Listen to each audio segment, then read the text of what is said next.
And we are live. Hey everybody, glad you could make it. I just want to say huge shout out to everybody that's here. Thank you very, very much for coming.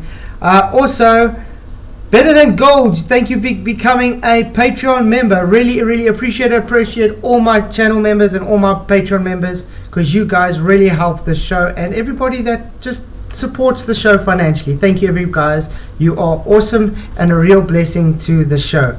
And then I just want to say thank you to everybody that's in chat. Good to see you. If you can, just hit the like button and share so we can get out to a wider audience. We obviously have FE Pilot on tonight, as he's going to be trying to present the globe and why he believes he flies over a curve.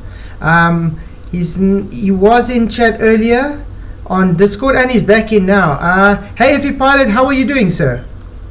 Hey Flatsoid, thanks for having me on the show. Happy to be here and do a little ball smacking. It's good to have you on. I'm very excited. We've been trying to get you on for a while though. Well, part of it is scheduling and part of it, I'm a little bit skeptical if you really want to hear about the globe, you know? Yeah, but it's good to have you on, mate. Thank you. Yeah, no matter what person's views are on stuff, everybody's welcome. So you said you wanted to ask me some questions. Unfortunately, guys, he's only got about an hour or so, so I think we should hop into it. Absolutely. If you don't mind, I have a question for you, Flatsoid. If we really lived on a globe, a blade spheroid of a radius 3950 to 3963 miles, depending on how you measure it, how would our world look different from what we presently see outside? How would it look different? Well, correct. According to if you well, obviously with your scale, you're going to be saying it's much larger, so there's not going to be a measurable, well, a apparent distance to the curve, you could say. Well, measurable, but you won't really see a curve. So you have to say, in my honest opinion, it won't really look like we're seeing now, because it will actually be dipping down the higher we go up, and it will having the objects lean away much further in the distance. Okay, keep in mind that the radius I gave you, 3950 to 3963, depending on how you measure it, that is what the scientific consensus is for our globe, right? I'm not saying that it's going to be bigger. I'm saying if we lived on the globe model, what would it look like? Yeah, what would it look like? Exactly, that's what I said. If we did, I just want to give a shout out to Michael Kahn for a £5 super chat. Thank you very much. He says over a curve. Yeah, I think when it comes to a curve, it actually has to be assumed it's a curve. But like the question he's asking, it's simply, if we lived on that believed globe model, what would it look like? Would it look like what we see in reality now? And my honest answer is no, I don't think it would look like what we're seeing now. Because you've flown airplanes, I mean, you are a pilot. Does it look curved to you, really, to your eyes when you're flying? Can you specify, do you mean like side to side curved, or curved, like, let's say I pick up a pool cue and I sight down it and it's like curved looking away from me? I would say side to side, everywhere. I mean, if you know how a ball looks, a sphere, so it should go curving in all directions actually. Sure. Okay, so the quick answer is looking away from me, it looks very curved on most days. Most days that I go to work and I see horizon, there is a noticeable falling away, like I'm looking down at the horizon, and the higher up I go, the more I'm looking down at the horizon. Okay. The side-to-side curvature is a lot trickier, because you need a good horizon, and you're generally going to get that at sunrise or sunset. So if you're high enough, let's say mid 30,000 feet, preferably even mid 40,000 feet, you will see a side-to-side curvature if you have a good horizon, sunrise, sunset. So you would agree that it is actually just based on the day, the optics? I'm not sure what you mean by that. I mean, like you said, it depends on the situation that you can see the so-called curve. Well, like I said, the curve looking away from me into the distance, that is explicit. Like, that is pretty much every day you go flying, if you go high enough, let's say 30,000 feet or higher. Actually, no, let me anytime you go flying, as you start climbing away from Earth's surface, you're going to see the effect of a curvature looking into the distance. By the time you're, let's say, mid 20, mid 30,000 feet, it's absolutely explicit. It hits you in the face hard. Okay. But you would understand if we have to say we can mimic those same observations in small scale on flat surfaces. It can be plausible that what you're believing it to be curved is only optical and not physical, correct? You'd have to kind of get into the specifics of how that would work. You know what I mean? Like, I don't want to agree with something where you haven't really explained how it would work, right? No, the question is just if we can actually demonstrate it to be optical, you would agree that your so-called curve could just be optical and not physical. Well, again, I don't want to, your question's kind of vague. You're saying if we demonstrate it to be optical, demonstrate what to be optical, like the curvature? Yeah, your belief that it's curved. Well, I mean, you'd have to demonstrate it to me. You know, I'm not sure how that would work. If you have a demonstration, I'm open to seeing it. Okay. Okay, but first we have to lay some rules, because obviously you would agree with me, the ground doesn't physically rise. We both agree the surface stays at the same plane, always at the same level. You are rising above it. The ground doesn't rise, it falls away from level. It falls down. No, it doesn't fall down. That I disagree with you though. It's a horizontal plane. I'm reporting to you what I see. So. Okay, but like I'm saying, that's falling down as you put it.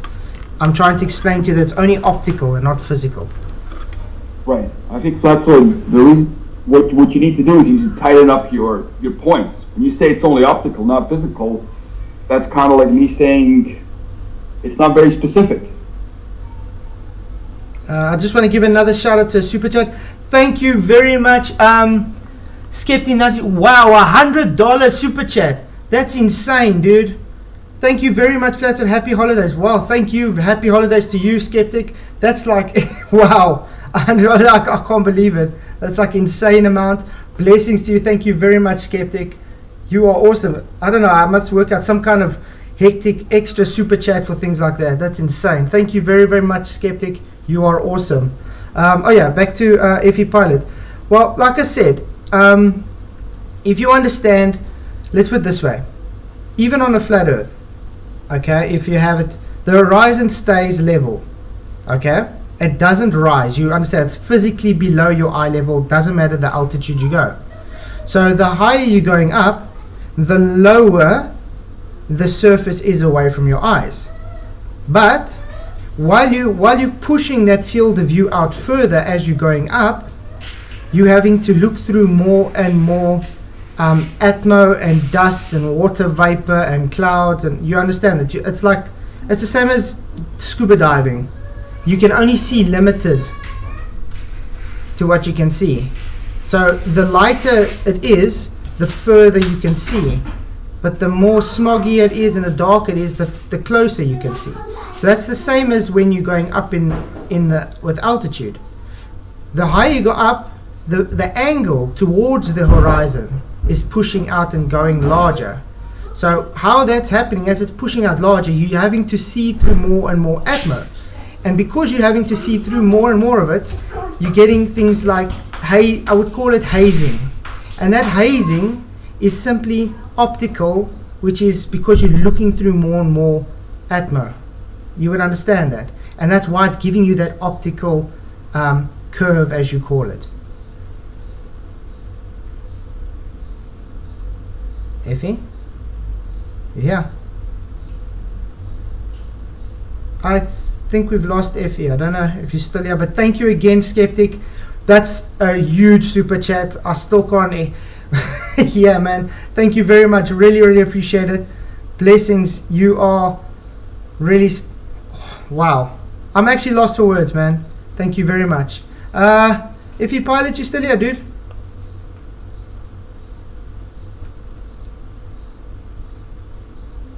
I guess not. Maybe he's broken up or something. I'm not sure how am I going to get him back. But if you pilot, I'm here, dude. Are we still live?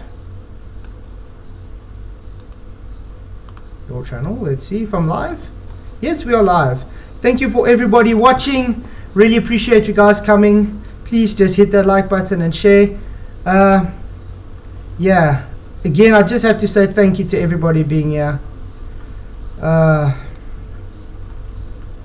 So anyway, what we're being presented so far by FPilot is just saying he sees curve and doesn't accept when I can explain it to be optical, and if we can, I don't know, how can I put it, demonstrate it. I don't know, then it's not very coherent. I don't understand, but yeah, we're getting there. But it's good to have him on. I'm glad he could make it. Hey Jeff, good to see you. Lumpy, good to see you guys. Make a Ray. Face Reality, awesome to have you guys all here. You guys are awesome. Iffy, you here, dude? I don't know if he's muted or... No, he's not muted or anything. Well, while we're waiting for Iffy, let's maybe go and jump on the intervals. And we can look at high altitude. James May. High altitude.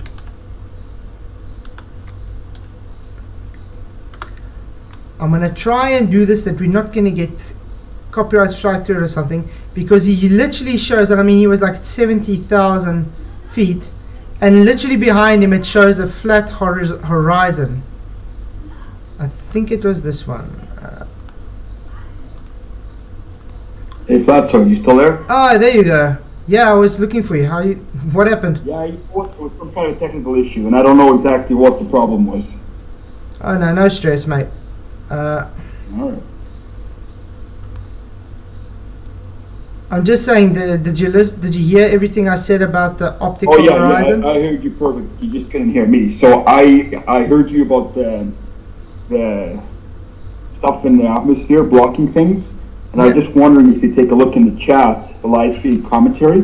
Okay. I posted a picture of a moonrise or moonset, not sure which, but I'm wondering how that picture relates to your commentary.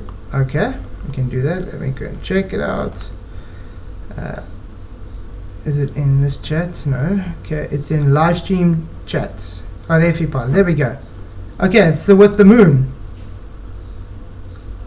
The moon. Is it rising or setting? That's right. And what I'm noticing is I'm seeing all the way to the moon, which is quite a long ways away, I would imagine, and yet there's a horizon line so close to me, yet the moon is so far. Why is the horizon close, yet I can see all the way to the moon? Because the horizon is much closer angle than you. I'm going to quickly go on the internet. I'm going to open Paint.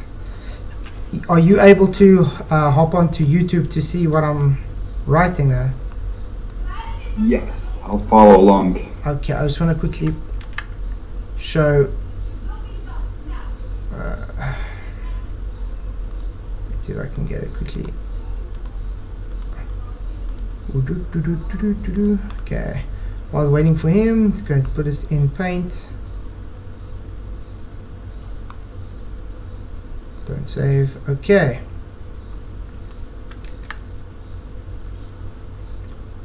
You can make it smaller.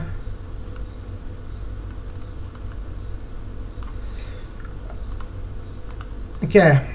Well, let's just hope he gets in now so I can show. Well, anyway, this is the photo that you presented. I'm going to draw a red line where because remember, this is just the apparent horizon where this red line is. You would agree with that? That's just the apparent horizon. But we can clearly see. I wonder if I can make this thinner, like 1 pixel. Okay.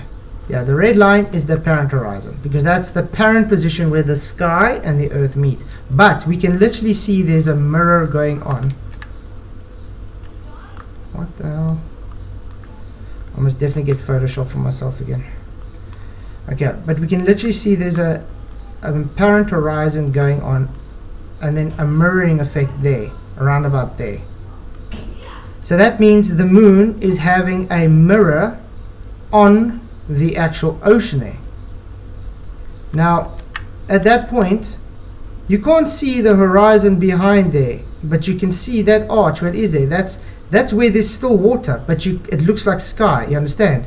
Because the sky is mirrored there as well. So the horizon looks lower than what it actually is.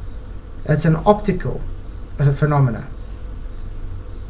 Are you seeing what I just explained?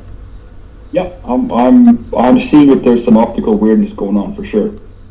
So yeah, that would show you that this is where the actual water line still goes. Not there, it's actually there. There's the water line. But you can't see water there because it's mirrored from the sky, just like the moon is mirrored there. It's because it's mirrored over a horizontal plane. You've seen that video I did where I so-called showed what happens when something moves in the distance, like the sun setting or whatever, with those paint cans. Actually, I'm not. Possibly I saw that one. The one I for sure saw was when the capsule went below the horizon and there was a splash. That one I was definitely there for. Oh, me taking the inferior mirage out. That one, the one that they say 11 frames or whatever. I saw that one. Yeah. Now this one I'm talking about is a video I did, the demonstration on a flat surface, and it's giving the apparent position that's making the sun seem like it's setting. I'm going to show you. Right. So that's all. My question is, I can see all the way to the moon, yet there's something blocking my vision much closer. You're saying that there's stuff in the atmosphere. I'm not buying that because I can see all the way to the moon, and that I can see the moon is at the horizon, and I can see all the way to it. So there shouldn't be stuff blocking my vision. Why not? And well, because I can see all the way to the moon. Yeah, but right? the moon is higher than. It's a sharp cutoff. It's a sharp cutoff. I can see stuff. I cannot see stuff. It's a sharp, like an instant one of these. Yeah, like it's not a gradual fade out. Okay, like I'm explaining to you. The moon and the sun is much higher in elevation than the ground. You would agree with that? It's further away and it's much higher. Well, I mean, what do you mean by higher? Altitude. I'm the moon and stuff is in the sky. Let's put it this way: the moon and the sun is in the sky. The water is on the ground. Right. And right. When that moon okay. rises, so the things in the sky. Under the water. So the things in the sky are higher than the things on the ground. So as things move away, you know what convergence is with perspective.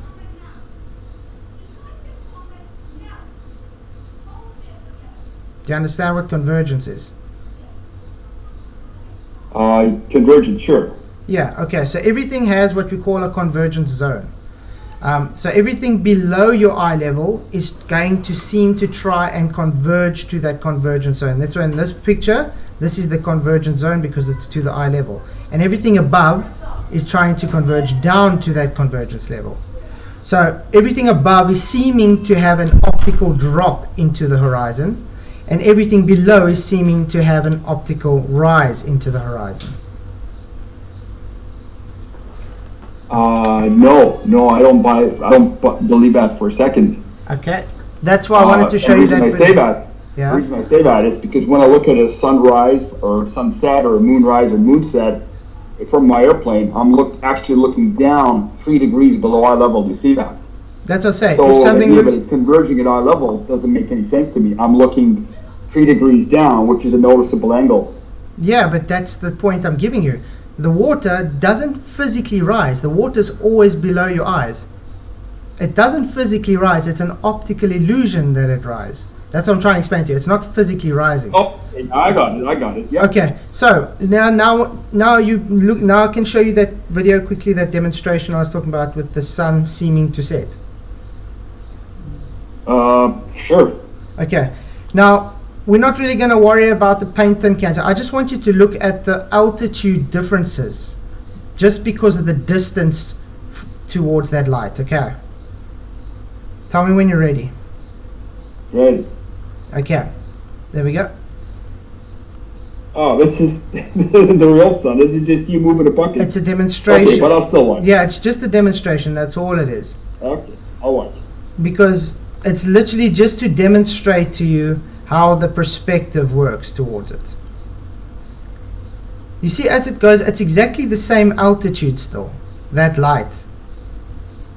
Okay, it's going to pause now, whatever. But you see, this was the starting point, the closest position. Look how high in altitude it was to me in apparent position. As the light source moved away, it dropped in altitude, apparent altitude. You see that? But it didn't physically drop. To me, it still looks like it's dropping, but it doesn't physically drop. Okay, I'm with you. Yeah, that's got to do with perspective. Now, that light is exactly the same altitude as it's still going in the distance. And that's why when you go higher up and you are flying level now and it's at 30,000 feet, and you're saying you can see it 3 degrees below you, this is the reason. It's because it's far away and it's dropping downwards in apparent. It's got what we call an optical drop. But now the reason why it looks to be that horizon so low is, like I was explaining to you, the further you have to look through stuff, just like that picture you presented, yeah, that there's still water there. You can't see it because it's optically obscured by, in this case, mirroring by the sky. So the more you look through, you understand there's clouds, there's smog, there's dust, there's storms, there's everything that's just blocking that light from being able to get seen to you. That's why you have that weird haze the higher you go up, as the light is getting diminishing down below you. And that's why it looks like you're having that curve going downwards below your level. Also noting that you are flying about a 3-degree nose tilt up to fly level. That's why I have two observations. One is a question, actually. Okay. How high was your camera when you took that video? How high? When I took the video of this demonstration, wasn't very high, maybe 3 centimeters. 3 centimeters. Okay, keep in mind I'm 35,000 feet off the ground, and I'm looking down at the sun, rise or sunset, or moonrise or moonset. Yeah. And second observation is I'm starting to think that you're starting to throw stuff at the board and see what will stick here, because you went to the 3-degree nose up thing, and that's It's a part of the red herring. argument. It's got nothing to do with what we're talking about. Of course, it's got everything to do with the argument. It's got everything to do with the argument, because you said that you got when you look out and you're flying level at 30,000 feet, you can see it 3 degrees below your eye level. It's got everything. If a plane is tilted upwards, that's your angle of attack, correct? To fly level. So. Okay, you know what? Why don't we play my video, and Okay. that will. I still have a few questions which I'll save for later. But for him, why don't we play the video, and then we can talk about the angle of attack business. No, definitely. The video will really explain it. Awesome, yeah. I just want to give another shout out. Tony Whitcomb, £5 super chat. Thank you very, very much. Ask him how can a fighter jet fly just above the water at insane speeds while maintaining curved direction over the handle for climb and descent. Yeah, that's also quite an interesting question, though. Because how it would be is, like he's saying, if a jet is flying over the ocean or whatever, would it not need to adjust for the curve? Otherwise, it's going to be flying higher and higher, or flying lower and lower, apparently. Sure, I'd love to answer that question, because that one's come up a lot, and even the basketball star Shaq was talking about that when he flew to Australia, she never went over the curvature. Well, the truth of it is, airplanes never go over curvature. We're always flying level. 100% agree. At any given time in the flight, we're always in a level flight. Exactly. Now you may, but yet over an hour's time with no wind, we'll have wind over 7.5 degrees of curvature. Well, you may ask yourself, how is that even possible if we're flying level yet going over curve? Well, it's the same as we're living in a present moment, yet over time we're moving into the future from the past. Same kind of idea. You're always in the present, going from the past to the future. It's not that the level is changing. You know what I mean? As we fly along, the level is changing, and we're just constantly flying level. Yeah, So, but yeah, you it's do. no problem. I mean, But do you understand what level means, though? sure, 90 degrees perpendicular to gravity. No, level means horizontal plane, flat, no part higher Well, than I the mean, other. At a Where does given it say point. that? Is that like in, That's what a definition of level means. well, I'm going to go with 90 degrees perpendicular to gravity. We'll have to agree to disagree. Can you bring up that definition for me? It's just like my definition. But that's not what the actual definition is. Then we can make up definitions like we want to. Well, I mean, where do you always bring it up? I don't have anything handy. I'm just telling you my understanding of the world we live in, which is level is perpendicular to gravity. No, but that's the problem. Remember, you would agree that things have a certain meaning to them. That's why there's definitions to words. Well, let's say level is the direction that stuff falls when we drop it. No, that's just Or- down. That's just down. Sorry, I did not say that correctly. It's 90 degrees to down. Level is 90 degrees to down. Great. So elevation angle, you would agree, is level. Okay, what is, elaborate. Let's say you're measuring an elevation angle, which is you above a given point. So you are literally flying perpendicular to level. So your perpendicular to level means it's a 90 degrees. So you're following a horizontal plane. Okay, why are you using so many words? Just like, It's not Simple using it some down words. for That's me. what Simple it that's down. what your 90 degrees to level means. It's a perpendicular. You know what a perpendicular is?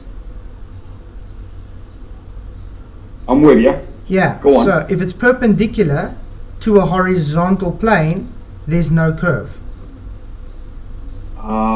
Okay, what I'm telling you is we're always flying level, which is we're flying, and yet as we fly over the surface of our planet, the level is changing. Level can't change. That's Oh. the problem. Level is a horizontal plane. But A that's horizontal the doesn't thing. Flying curve. over the globe, it does change. But can you bring that definition up that horizontal changes, please? That horizontal curves. It's injured. Like you gotta look into the surveyors who measured it, and you know. Surveyors don't measure a curve, by the way. They measure slope angles and inclines. Well, I mean, I'm talking about the surveyors who measure stuff which is like far away, not the Geodetic- consultant surveying. Geodetic Not surveying surveying. your room, but surveying like for a highway or a railway, things like that. They don't take. You know, railways don't have any curve to them. I mean, no, but railway's always level. Exactly. Following the So level. there's no curve. Well, yeah, but as you go over the surface of the globe, of course it's curved. I mean, come on. That's why we're saying it's contradictory to say it's curving. You see, that's what I'm trying to explain to you. Your curve you think you are seeing is only optical. It's not physical. Well, then you better play the presentation. I just did, and then you hand waved, dismissed it, a demonstration showing that the Earth, that you know it's having an apparent drop. I explaining to you what level is. You making a claim that level is curving. I'm telling you, can you give me a definition where it shows that? I literally got definition on screen where it says a horizontal plane or line with respect to the distance above or below at a given point. It literally says, then it says having a flat horizontal surface. Giving a flat and even surface to. You know how? Have you ever? I don't know if you've really. Have you ever spoken to a contractor or seen how they do water levels for large, long buildings? Well, no, I'm not talking about buildings. I'm talking about highways. Yeah, even or highways. airport runways or things like that, which actually do have to account for curvature. I mean, we Airport know runways don't have that's what curve. surveyors do. No, airport runners don't have curve. They have slope because they have to have water going off of it. And to have that measured slope, they have to have a horizontal baseline. Do you understand? That's what surveyors do. They create a horizontal base, and then they measure an incline or a decline off of that horizontal base.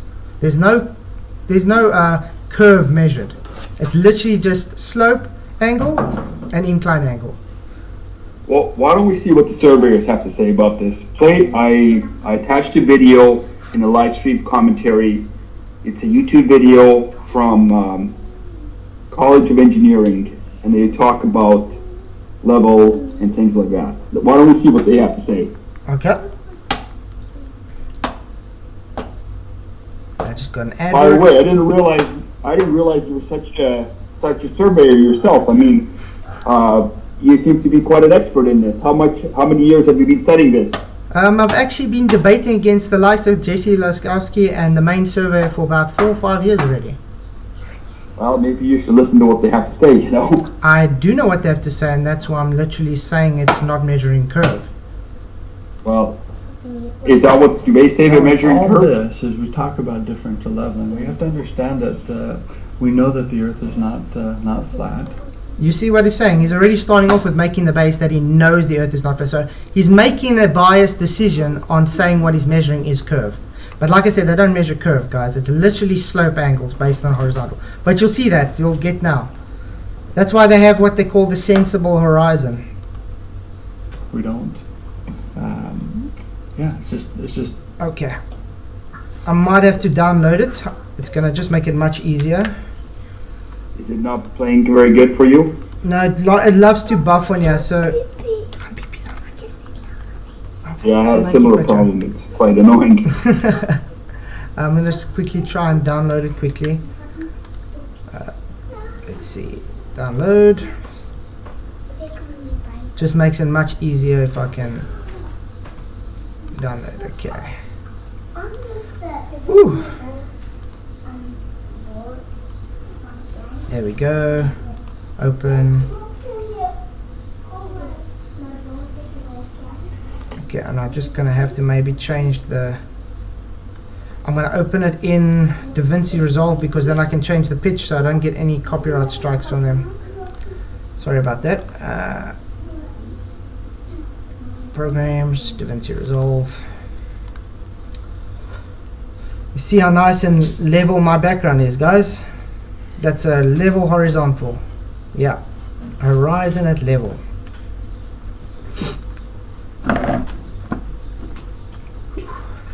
How's the weather there by you? So far it's fine. It's a snowstorm to the west of me, but where I am is, let's see here, +3 degrees, cloudy, but the snowstorm is a few hundred miles to the west of me, so Okay. here it's a... Yeah, we just dying of heat lately. Today wasn't too bad at least. But yeah, I'm gonna make him sound like a chipmunk, unfortunately. Okay. So I can make it bigger. Okay, it's as big as I'm gonna get him. Now, Okay, there we go. yes, as we talk about differential leveling, we have to understand that we know that the Earth is not flat. We don't. Yeah, it's just that it's not. You see, that's the problem I have with this. He's already starting off with, when you look at this, you just have to know, because we say it's a globe, we know it's a globe, it's not flat, and you just have to understand that. That's already, you would agree that he has a bias, how can I put it, deduction to what he's measuring. You would agree. Because he's already made up his mind. He's already made up his mind what he's measuring is curve. Keep in mind, he's presenting this after probably years of actually measuring Earth curvature. But we're going to So, see I what I mean- said. What's an angle, though? An angle is two straight lines from a vertex, correct? So he's not measuring a curved angle. He's literally measuring a slope or an incline angle from a horizontal. That's what I'm trying to say. So because he's got already a bias deduction that it has to be curving, therefore the slope angle he's measuring, which is straight, by the way, it's a straight line, not a curved line, is now curved. Because he's trying to, he's probably going to talk about reciprocal zenith angles. My bet he's going to say. Flat. The Earth is curved. So you have to take into account when you're leveling what is actually going on. See, that's what I'm saying. Have to take into account. So he probably takes the Kelvin clock ellipsoid into account. That's what geodetic survey is doing. And they do this after planar surveying is done. So they take the data. That's what. Yeah. That's right. Question: can we just let the video play? Like, let's. I just see what can't, I know we got to unfortunately. add commentary for Yeah. copyright and stuff. Can we just let it play out and see what he has to say? Okay, let's see. So the first thing we have here is we have a level line. Remember what a level line is? It's Yeah. a line in a level surface. So along that red line, that's all one established elevation of 100 feet. Just assumed elevation here. Okay. Now what we have is our elevation of our instrument. Again, where that level is.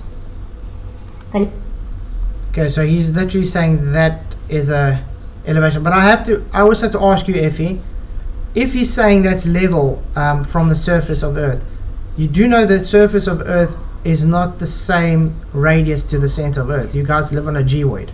So that actually contradicts having a curving level, because then it's not running parallel to the surface of Earth.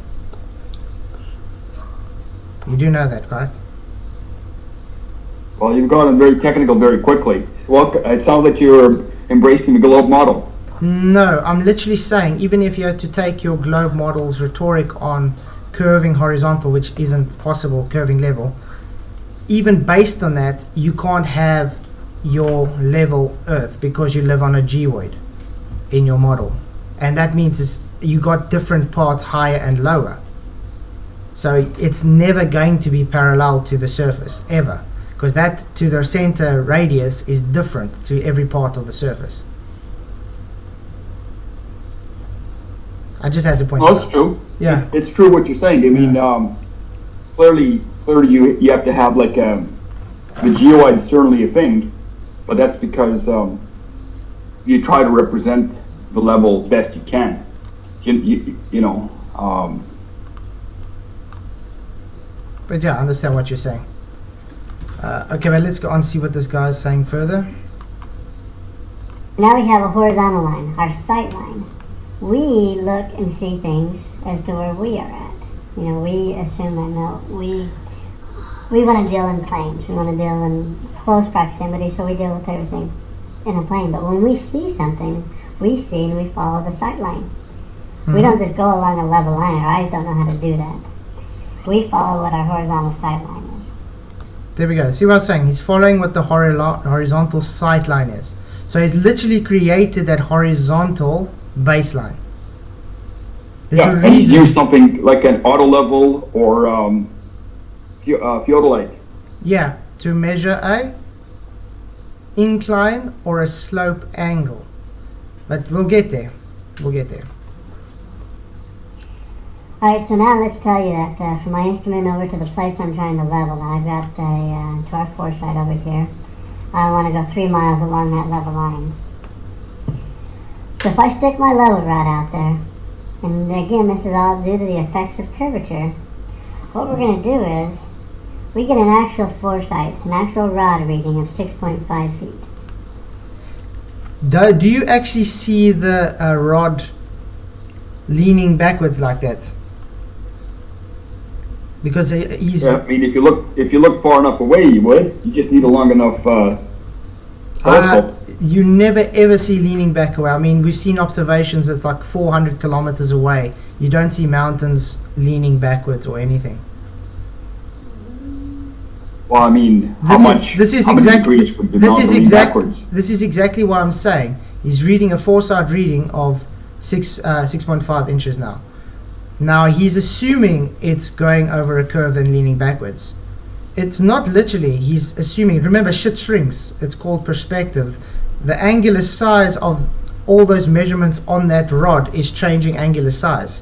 So as he's moving in the distance, that horizontal is, how can I put it? It's called an infinite plane. It doesn't succumb to perspective, but everything else in the distance, like that rod that he's traveling with, is getting smaller in angular size, and therefore those markings are getting smaller in angular size as well. I actually got a demonstration of this I want to quickly show you before we carry on, which I did also. It's called with the cheese grater. The people didn't like this, by the way, because it also totally demolishes this. It gives what we call an optical drop. You see, that's why I say with us, with me especially, with the flooders, we try and demonstrate what we claim. With the guys from your guys, no offense, but you guys love making claims, and then you can't actually demonstrate it. You can only explain it. If it's making sense to what I'm trying to say, you guys aren't able to demonstrate it. You simply just make a claim and I'm then gonna say. I'm gonna have to call nonsense on that with extreme prejudice, because all the Globers, like Bob, the science guy, just went out in his backyard and he measured earth curvature with an auto level. No, he didn't. And That's yes, what I'm he trying to did. explain to you. He didn't. He made a claim it's earth curvature. We already ripped that video apart, by the way. And this is what I'm saying. I'm trying to show you actual demonstration now, which is going to totally take away that. There we go. Here we go. Okay, let's take number 2, because number 2 is because they said number 1 wasn't. How can I put it? They were complaining that my floor wasn't level and stuff, and I literally showed it being level and everything. So I decided to replicate the cheese grate demonstration for the budded Globers who claim it wasn't level. You can literally see I've got it level here at 0 degrees. Now I've got it level to this hole on the cheese grater. It's literally level. I got a question for you, man. Yeah. Why are you pissing around with cheese graters and lights and shit? Why don't you get auto level and go out and do the measurements like Bob, the science guy I'm does? Why don't you explaining go out in the real because world? this is literally. Why are you getting so triggered? Using little models. Why are you getting so triggered? I'm literally explaining to you why it seems like it's dropping below earth curve. This kitchen floor of mine is a flat level surface. This block here is level to my camera, literally level. I'm going to show you it's going to have an apparent drop. Not because it's literally curving down. It's because this whole cheese grate in itself is becoming smaller in angular size. So this distance here changes relative to the distance of the camera as it moves away. The same with the measuring rod. All those distances on that rod, those sizes, change with angle. That's why do you think the further they go away, the accuracy diminishes? Because those distances between each measurement on that rod gets angular size smaller and smaller. The whole rod gets smaller. Now that line that's across the stadia here on the auto level and stuff is in an infinite plane. It doesn't get smaller with distance, but the objects in the distance get smaller. Just want to say thank you, Tony Whitcomb, £5 super chat. Really appreciate it. Ask him if he flies around a sphere or an oblate spheroid, because the math calculations are different on both models. That's also true. Would you be able to answer that one quickly? Absolutely. I fly over an oblate spheroid, but the flight management system in my current airplane actually doesn't know it's an oblate spheroid. It thinks it's a perfect sphere. Because yes, the flight calculations are different, but they're close enough that it works out for the flying I do. So, like if I'm going over the ocean, if I'm going like 6,000 nautical miles plus, I probably want a better flight management system, which knows it's an oblate spheroid. But for flying domestically, within 2,000 miles, there's no problem to have sort of this dumber FMS, which thinks it's a perfect sphere. Okay. Let's carry on with this cheese grater.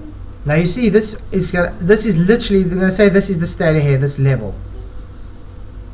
Now the cheese grater is going to be moving away. Now remember, the whole cheese grater itself is like the measuring stick, the measuring rod. It's going to change in angular size.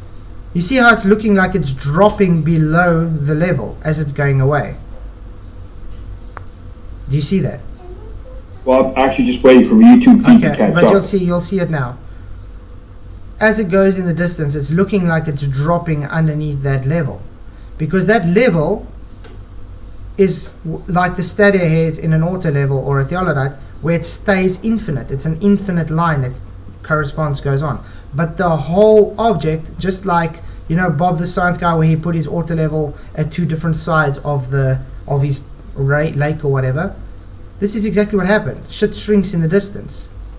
So it's shrinking, and therefore all those measurements on that rod, with the whole rod, is getting smaller in the distance too.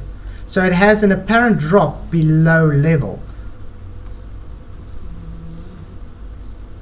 So that's why you think that on a level surface, sorry, let me rephrase that. That on a flat surface, as stuff goes further away from us, and it starts off at our eye level, that it actually goes below eye level as it goes off into the distance. In some cases, exactly like I'm explaining it now. There's a reason. Like what you just it's showed an us optical there, right? curve. Yes, an optical curve. Okay. What mechanism does that work by? Because this is definitely not my understanding of perspective. You know what I mean? Like. Yeah, but remember, you stuck in the artistic perspective. Remember, perspective in drawing is trying to mimic what we see in reality, not the other way around. It's just trying to explain it. This, what I'm literally showing here, is on a flat surface in reality, showing you. You see, that's a level kitchen. I literally got that level floor. I measured it out, showed it. What you don't understand when it comes to like this demonstration is what I'm saying. The actual thing you are measuring level at is going to stay. It's actually at level. It's not physically going below that level, but because it's changing in angular size, it's giving an apparent drop, because the whole, like I said, imagine this is a block, and now you got markings on that block, and that whole block changes angular size as it gets smaller. Those markings and those distances in that corner from that block is going to change size as well as it moves away in the distance, and therefore as it moves away, it's going to look like it's dropping away, because you are having your eye level at a certain point on that block. Tony Whitcomb, another £5 super chat. Wow, thank you very much. 14-mile hump of water is slight. It's not. You have to climb above that. I agree. 14 miles is quite a hectic amount. So yeah, like I'm showing, I'm literally doing a demonstration because I'm making a claim that you can have an optical drop. I'm explaining to you why you get it, and I'm demonstrating to you. You see? I'm still not understanding the explanation as to why you get optical drop. It's simple. The cheese grater is, when it's close to you, it's bigger. It's got an angular size. Yeah, but as it moves away from you, yes, the cheese grater should get smaller. Exactly. But if you started, like, if you're lined up with the top of the cheese grater, if your eye level is at the top of the cheese grater at the beginning of a video, it should stay at the eye level towards the end of the video as it's further away from you. If it's flat surface. That was if I was level to the top of the cheese grater, but I wasn't. That's the whole point of this. I was. Oh, you weren't level to the top I was of the cheese level grater? to. I was level. Oh my God. Look, I was level to this hole on the cheese grater. That was the point. You see this hole? This is the same as a Okay, right. measurement on a wait. The hole Look, is going below eye level. it's not literally going below eye level. It's having an apparent drop due to where the stadia hair is level to the object. Just like when you have the measuring rod, the guy first stands closer with the measuring rod, correct? And he has to actually do his calibrations. Now, the further you move away, that accuracy diminishes because the angular size of that rod gets smaller and smaller. Those measurements on that rod get smaller and smaller. Your stadia head, this stadia head that stays level on, literally has an infinite same optical distance level, stays it. It never ever changes with the object in the distance. So as that object moves in the distance, it now, remember, it's still exactly the same height. It just doesn't look that way because it's shrinking in angular size. I don't know how much more clearer I can make it to you. I don't know. I don't know if that's right. It doesn't. I don't think. What I know about perspective, there should be no reason why stuff at your eye level should go below eye level as it goes off into the distance. In fact, when I get home, I'm gonna get some bottles of some drink bottles and lay them out in my flat garage, and I'm gonna do my own experiment. Because what you're saying there, that does not sound right. I've literally done this demonstration a few times. I've seen people do this. But anyway, like I said, you see those yellow lines. Those are the tiles. It looks like it's converging upwards. Well, everything above these bottles look like they're going to the convergence zone, to the level.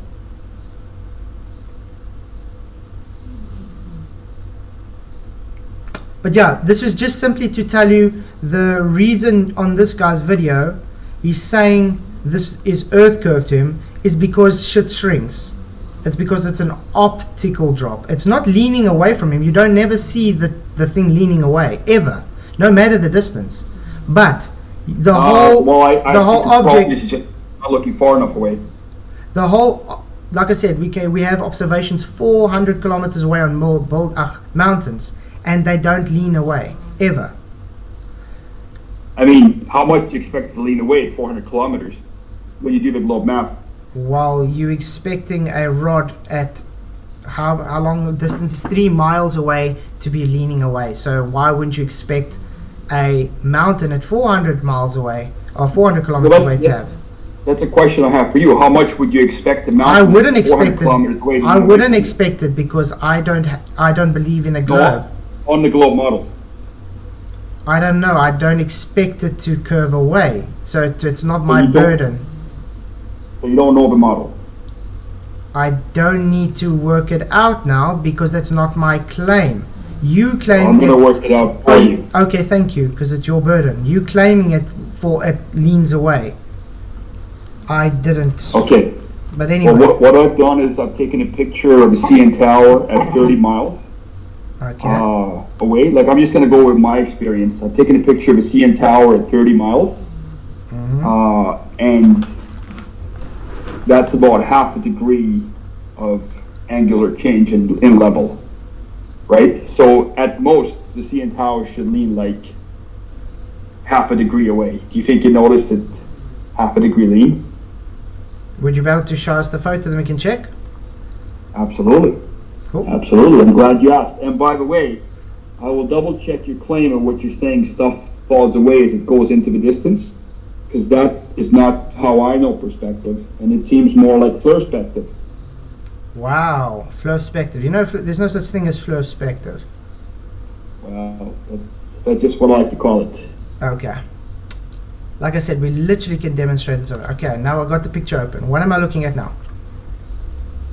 So you're looking at CN Tower, about 30 statute miles away, 50 kilometers. And are you telling me that you can see half a degree lean in that tower? No, because it's not leaning. You're the one making a claim there is a degree where it's But leaning if it was away. leaning, would you be able to see it? On the globe, you would see it, yes. You'd see half a degree lean. You would see any degree lean because it would be measurable. You just gave it. I'm sorry, how You just gave a how half a would- degree measurement to the lean, so you would be able to measure that lean, would you not? No, would you see it? You would be able to measure it. So yes, you'd be able to see it because you can measure it. How could you see it? You don't see it. That's the point where I'm making. You claiming to be able to have it. If something leans, it would be measurable. It's no laughing matter what Juan Catalan endured at What's the going hands of now? the lot. a half a degree. Okay, but like I say, literally, if you're making a claim that it should be leaning and you give a measurement on how much it's leaning, that means it's apparent. You can't measure something you cannot see. Then it's just a calculation based on math, on faith. Do you understand? No, my question is, if it was leaning a half a degree, would you know it? Yes, because you're measuring it. Measurement requires to actually be able to see it. Do you get the issue here? No, no, no. All I hear is a lot of. Otherwise, it's a calculation and not a measurement. Is it a calculated lean or a measured lean? I'm saying, if you look at that picture, would you know if the tower was leaning a half a degree? That's all I'm asking you. It's not that, it's, you know. That's what I'm asking. There's no lean there. You can't see any lean. That's my whole point. It's literally, you can see it straight up. It's on a flat surface. Now, you are saying, you're making a claim. If it was leaning a half a degree, would you know it? Yes, because you can measure it. And to measure it, you would be able to see it. How would you measure it? You can't. You guys are claiming you measure it. That's the whole point. You're calculating it based on your belief of a globe. There's no lean here. There's no measured lean, no measured curve. It's calculated based on the assumption that it's a globe. That's the whole point. Flatfoot, stop tap dancing around, man. It's a simple question. I literally just answered you. There's no leaning there. You can't see leaning there because there is no leaning. All I heard was a lot of tap If there was leaning, you would see it. You would see a half a degree lean. Yes, because it would be measured. And you have to measure something by actually seeing it. How would you? Okay. All right. How would you measure it? Half a degree lean. First, you would have to have it there, leaning away, then you would measure it. And you would be able to measure it because you see from this point to that point, it would be smaller because it's leaning away. The top point of that building to, let's say, that sphere there would have a smaller angular size than the actual angular size at that distance measured. Okay. Fatsa, would you mind posting Because the it next would be picture, which is also the CN Tower? because the problem would be the top of that tower would be further away than this point of this tower. So the angular size from there to there should have a smaller angular distance compared to the whole tower. That's how you would measure it. So Would yes, you you mind would see posting the it. next picture? Okay. This one with the lines on. That's right. Yeah, I see. I had to do a little CGI on that one. Okay. See, there's no lean there. It's literally showing the same. So why are you saying it's leaning? I mean, it would be half a degree, right? So Yeah, and a half a half a degree lean. what distance is this again? 50 kilometers, you said. It's 50 kilometers, about 30 statute miles, so it'd be about half a degree lean. Great. So half a degree is quite a large measurement, by the way. Half a degree is quite a large measurement. Okay. Yeah, because you see that tip there to there, or even that tip to there, you would be able to have a half a degree difference in measurement than from the tip from there to the bottom, because it's leaning away. This point, compared to that point, is further away to the observer. Okay. Yeah, you're right. I'm with you. So you would be able to literally measure it.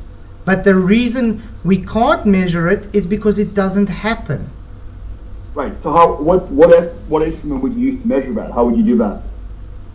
It's not my burden to prove. You are making the claim that it does it. So I'm just telling you that's what would be. I don't have to make a reason for you how to measure it because that's not what we're measuring.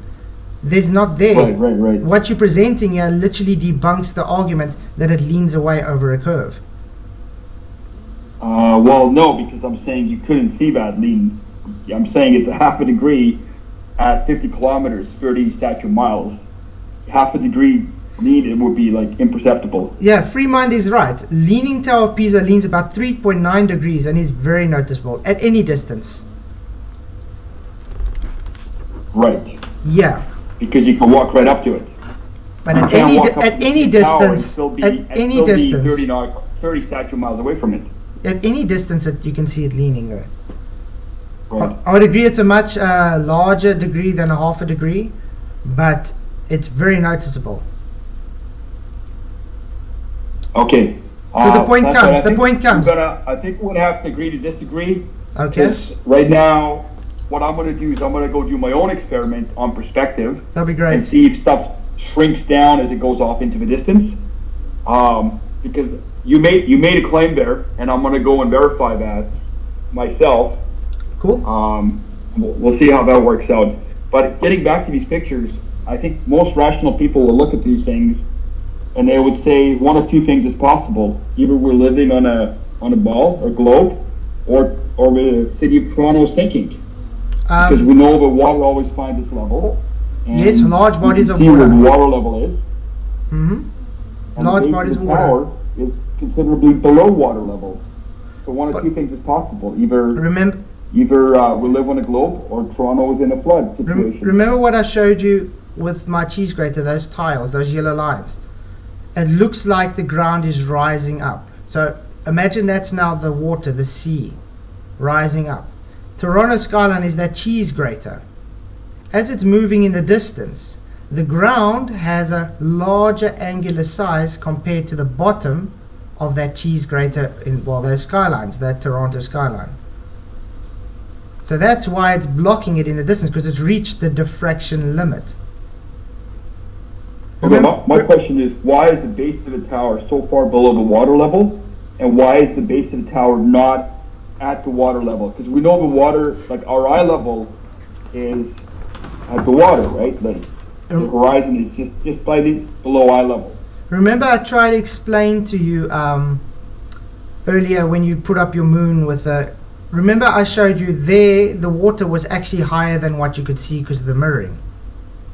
Now if you understand, if things are going further in the distance, it's a horizontal plane, so there is light mirroring on the ocean, there's hazing, there's water vapor, there's refraction, there's so forth.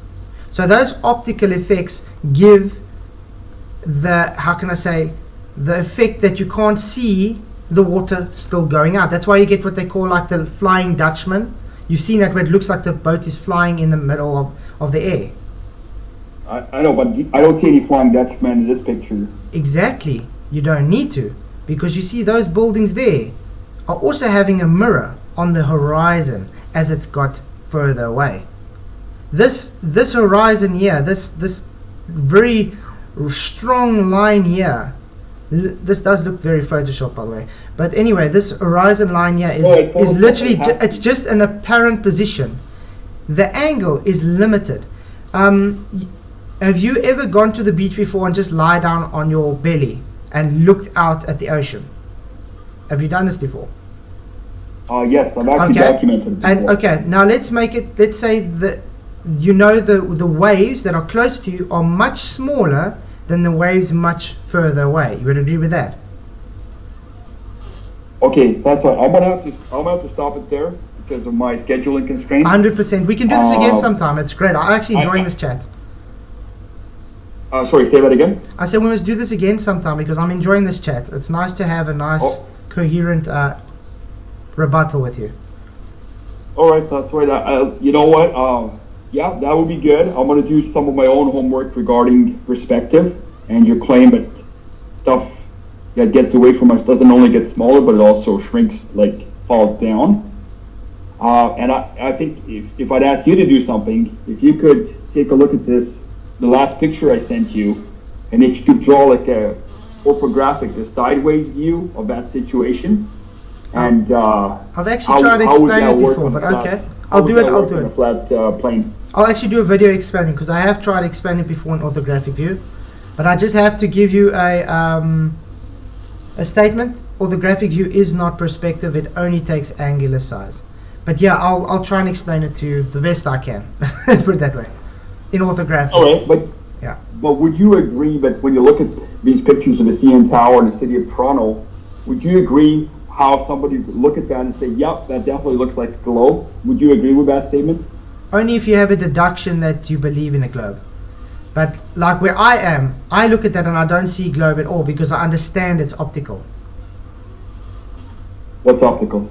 What we're looking there, it's only an optical position. It's not literally under the water. I understand that, so I don't see a Of globe course at it's all there. optical. Everything is optical. My cat is optical. I know, But but behind the that thing you're is saying, real you're stuff. saying this horizon is a physical blockage. That's where the black Physical swan. blockage. That's why Water. the black swan came out in the first instance, to show you the horizon is not physical, because we have I things think we'll getting. have to not include black swan in our discussions because black swan is a lot of refraction and a lot of optical. Black swan has got contours. nothing to do with refraction, to tell you. It's literally just to show you that the horizon is not your geometric physical earth curve. That's all what the black swan is about. Well, no, I agree with you. The horizon is not geometric physical earth curve. We have geometric physical horizon, and then we see that horizon optically. The horizon has to be there physically first, and then we see it optically. And because of refraction, I believe it's slightly raised up. But then why do we get things that get blocked by the so-called horizon, but we still have the horizon behind it? Well, that's a lot of optical funkery and a lot of refraction. Like, I look at my pictures. That seems I very don't see any- selective. I don't see any funkery. Too much of it anyways. Yeah, but like I said, I can show you pictures literally where you can see bottom-up obstruction and the horizon is still behind it, and your geometric horizon is said literally only to be 1.22 miles away from the observer. And Right. that And all horizon I'm is saying 10 all I'm further than saying 10 is miles. The horizon, the physical horizon, it's subject to the same optical funkery as anything else. There's refraction, there's all kinds of miraging. I don't know, you go out on any random day with weird conditions, yeah, you might see some weird things, but you go out on most days and you see more with what I presented in my picture, which is a physical horizon, which you're seeing optically, so it has to be there physically first. So how did you measure then your refraction then if it has to be physical? Because there's not a day that goes by that there's no refraction in the air. Well, of course, there's going to be always some refraction, but I'm saying like standard refraction versus refraction right off the scale. Standard refraction, so terrestrial refraction then. I'm not getting into that game. Okay, but next Alright, time, that's dude. fine. But thank you for Good coming. luck with the show. Yeah, thank you for coming. I really appreciate it. Thank you for behaving yourself. I did my best. Likewise. But it's nice chatting to you, mate. Really. Definitely want to see you come on again. That's fine. Have And, a good- and I hope we can do some more observations / experiments, and then we can touch base again. Yeah, awesome. Thank you very much. Yeah, fly safe. Try not to bump into that curve though. 7.5 degrees of curvature per hour. Okay, thanks very much, man. I appreciate it. Yeah, we definitely have to do it again. Shot, mate. There we go, guys. That was fun. I really do like the way he converses. At least he did almost get a bit triggered at one stage, but yeah. I hope you guys enjoyed it. What do you guys think of the whole thing? I am in Element, Michael and guys, if you want to come in and chat. Discord is also open. Still, because I see Crazy's here. How you doing, Crazy? I'm doing good. How about yourself? Great, thanks. So, what did you think about this whole discussion? I caught you a little bit late, so I just caught the end of it. But I had seen the example of the Toronto skyline. I lived in Toronto for 3 years, but I never got to see it from the other side of the Great Lakes. So I don't know. I've seen videos taken of it where it's. How about yourself? Great, thanks. So what did you think about this Sorry. discussion? Tower into view. So if that is the key, I mean the Great Lakes is a great example, but someone else in the Great Lakes area performed the test when the lakes were frozen over, and he placed a light 2 feet off the floor, drove away, put another light, drove a little further away. I think he did a total of 8 miles, and he put the camera at the same level, and you could see all the lights in one after another. So there was really no curvature to be seen there. Exactly. Either.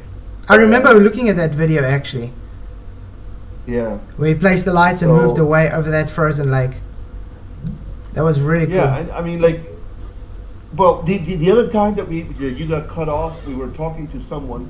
I kept on talking to him for a little while longer, you know, where he was talking about, and I looked a little bit further into that. I still don't have my mind made up on it, but I did pay close attention into the fact that, you know, you have the Galileo experiment for for gravity. And how, for example, just rolling down a ball on a slope, it will always roll at the same speed. You know, Yeah. it will always reach the destination at the same speed, and then that is proof enough that independent of what the material is made of, the mass plays no role. But I thought that, you know, the gravitational constant acts upon different masses of different volumes, so they would roll at different speeds. But according to, you know, the Galileo experiment, they always roll and always touch at the same speed, and that somehow is proof enough that gravity exists. Sorry, but yeah, I've got my doubts about that one. I've been looking at that one and trying to find more substantial information. What I found wasn't very convincing. Yeah. No, 100% agree. Because I've never seen curve. But like I mean, I think it's very telling when I was talking to Effie Pilot tonight that everything is just faith-based, and practically the defending that they're giving for the curve is based on ignorance. They don't actually know anything about it. They're just making a claim, parroting it, and then if you ask them to demonstrate it, they can't. And then hand wave dismissing actual demonstrations. Well, you can like I'll just put it to you this way. Like, I looked into why, because I took the devil's advocate, you know, stance on it as well, and I looked at the fact that you've got the gravitational constant and Yeah. where that comes from. Okay, and it comes from Cavendish, and it comes from, you know, the Cavendish experiment. And if you speak to people, there's many times they have a very hard time. They just say that because of gravity, but they don't know where it comes from. They don't know that. They don't even know that the gravitational constant exists, you know, and what it means and what it represents and how force is calculated based on that. So it's and that's what tells me it's just, you know, parrots talking and repeating information because that's what they were indoctrinated to do from day Exactly. one. Yeah. But I put a video right there in the Discord chat that somebody uploaded, and I uploaded it, you know, to my BitShow channel. That is just, if you they used what I would suppose is like a builder's level, and they scanned the horizon for a little period of time. And I don't know how far the horizon is from the viewer's point, but I think the estimate is something like 16 miles. And if at 16 miles, okay, if there were any curvature on this planet, and you scan the horizon, okay, with any level, okay, that's digital, you should see it the points falling away from each other. And at it one never point, does. you know, And they never does. don't. Yeah, it never does, exactly. That's why they do that little, how can you say, trick where they take a photo with two levels and then they compress the image. But Yeah. that's not curve. That's literally because of how lenses work. I mean, I can take a photo Yeah. of a straight line on a piece of paper in front of me, compress it, and then get it curved. I just want to say thank you, Face Reality, for $2 super chat. Really, really appreciate it. Google Pilot Flight Dynamics. Click aerostudent.pdf. Yeah, it says stationary horizontal plane. That's what it says, guys. There's a reason for that. But that's why I brought up the level definition for him. And he was making up his own definition. Because he knows if he's going to stick by the definition of level, they don't have level. And he even agreed with me when I said you have a geoid. That means it's not level, even in their own standards. Yeah, and well, I don't know how much because I'm not sure exactly what the claims are as far as curvature goes, but I don't know at what distance the water should drop, okay, in 1 mile, or what the curvature should be in Well- 1 mile. Well, let's put it this But, way: at 800, at 100 meters, you're supposed to have about 8 centimeters of drop. At 100 meters. So if you trying to build a building, That's not right, because I've got a pipe that is 100 meters long, a water level, and I've used the water level to level buildings, and like I do that. I leveled my own house with that, so. that's why I got a question for yeah, you. I got a question for you then. Well, If you have a water level, if you have to build a long building, and it is 8 centimeters off of level at one point, what's going to happen to that building? you're gonna have a lot of trouble. Yeah, exactly. I mean, it's the size of a Yeah, and baseball. but obviously, if you have a plumb bob as well, because that's what they use, and you set that on this specific, plumb bobs that would come with a right angle square. The olden days they used to use that. They don't use that anymore. You would pick up on that deviation almost instantly, and that doesn't happen. I mean, you level a house and you take a plumb bob to the corners. It's always it's a perfectly squared. Exactly. That's what it is. You get a 90-degree angle at both ends. So yeah. I mean, but you agree there will be huge problems for you if you have to build a foundation and at one part it's 8 centimeters curved. Just one centimeter. 1 centimeter will make huge problems. Will be- yeah. Hey PJ, hey Michael, good to see you. How are you guys doing? Hello. I kept pressing my camera button by mistake, and I was like, "Oh, come on, stop!" I was trying to play the mute button. Yeah, it was a good little back and forth. I think he was coherent at least, but I think his favourite phrase of the night was, "We'll have to agree to disagree." You know what I mean? Yeah, because at the end of the day, even his own arguments debunked his own arguments. Absolutely. I don't know where they get the definition of level, where it's they admit it's parallel to the water, but if it's a globe and parallel to the water, it's not parallel because parallel's straight. Do you know what I mean? Parallel is straight line. So I don't know when and where they come up with that definition. For No, you can get. Can I speak on the subject? Yeah, but I said to say you can get curved parallels there, guys. The guy was in chat last night saying he debunked me, right? I've never even spoke to the fool, right? Yeah. He flies a plane, he thinks he flies around the globe, he better come with evidence that he corrects for curvature of Earth or not. That's as far as it goes. I don't want to argue about all things you've been arguing with him tonight, Flatside. He better fetch evidence he corrects for curvature. If not, he better run off. Yeah. Yeah, well, like I said, but you saw the arguments presented, so we'll see what he's going to come up with. If he's at least a bit more honest than Wolfie, he would actually come and present what he presents.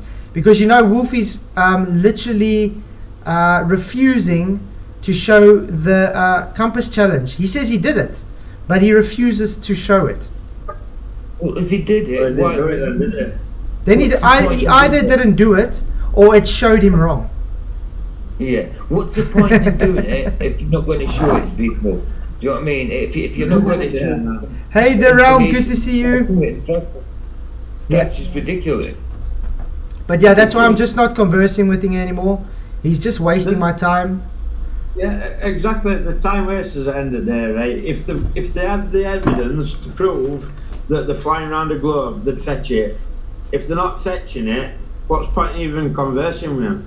Yeah, exactly. That's I why I mean, said, you've wasted all that time tonight talking. Yeah, it might be a bit nicer than rest on him, but I seen him go on FED and he were all clever, loads of mouth, showed same pictures.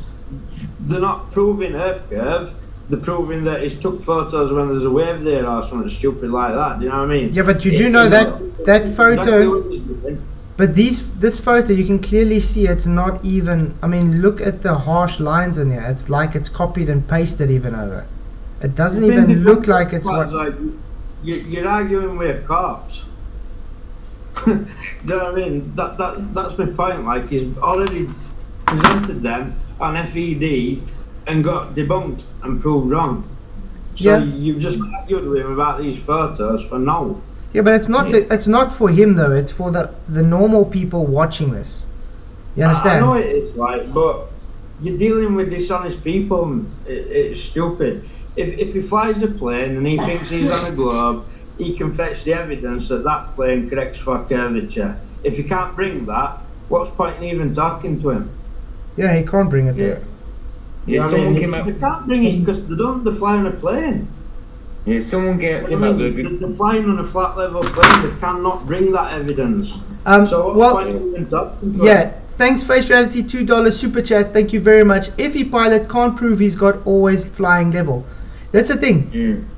Didn't you guys catch what he was saying? He says yes, he's always flying level, but he can't pick up that he's flying over a curve. But he believes he's flying over a curve. That was the whole gist of it. It's simply faith-based. He believes he's flying. And that's why I wanted to show that James May at 70,000 feet. At one part of that video, James May is literally saying he can see the curve of the Earth, but if you look behind him, it's a flat horizon. Literally flat. Yeah. Then when they show all the other shots, they're using camera wide fish angle lenses that gives it the curve. But on that one, there's no curve whatsoever. Then when they're looking through glass, Also, yeah, the cockpits of the... you know what I mean? It's like I were on a train and I were looking at railway tracks through a train door, through glass on a train door, and they were all over the place. Do you know what I mean? I mean, when my dad was in the military and stuff, I went to the Air Force a lot, and my favorite jet was always the Mirage. As soon as you climb in that cockpit, and you close that cockpit dome, everything looks curved around you because the shape of the cockpit of the glass, it literally looks curved. Isn't the glass for jets and things like that and planes? Aren't they meant to be designed by NASA? No, I don't think so.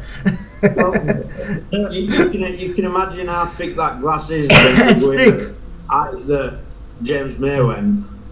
Yes, Yeah, I mean he was what?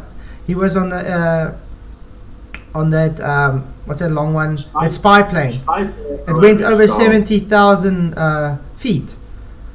And I mean, even like I was literally saying, where he's saying, "Oh, look at the curve of the Earth." They're literally showing his face, you know, in the suit, and behind him is a flat horizontal horizon. Exactly. And then they pan to different videos with wide angle lenses, looking through that cockpit, which is now giving it those curves. It's not physical curve. It literally, it's optical. Well, you're always observing right above the horizon, aren't you? So there's always going to be a slight dip. That's But what I was trying to there's explain. no kind of dip that there would be if you were on a ball and you were going up in height. You know But what I that's mean? exactly what I was trying to explain to FE Pilot. The physical surface does not literally rise. It's only apparently rising. But it can only apparently rise to a certain degree, because the further you're pushing your field of view out, the more you're looking through, and the more that that light wouldn't be able to reach you to see. So it's going to have, that's why you have that color haze. The higher you go up, that eventually reaches black. That's why. Yeah. And because you have remember when I drew that circle out, your radius to your limit of view is the same radius right around you. So it's making a physical circle around you, and that gives that apparent curve the higher you go up. Yeah. It's just optical. There's nothing physical about it. Of course. And this can be demonstrated time and time again, explained time and time again. But do they accept it? No, because they have a belief that it's curved. That's it. And why has he run off and said he's got other things to do? No, because on he this did night? he told me he can only do about an hour tonight because he's pickup. Why is he typing on Discord now? He's probably in the van because he had to get picked up to go for a flight. FE Pilot, if you're listening to me, you better bring proof that you account for curvature. Yeah, me and Brian's Logic have been asking this for Wolfie for years now, just to give us pitch data. He literally makes excuses why he can't give pitch data. So why can't can't airplane pilots that fly over so-called curve just give us the data that they fly over curve? Because they can't. They don't. They fly level, horizontal. All they've got is a belief that they're flying over a ball. That's all they've exactly. got. Skeptic 936. Is FE pilot Wolfie's evil twin? Never know.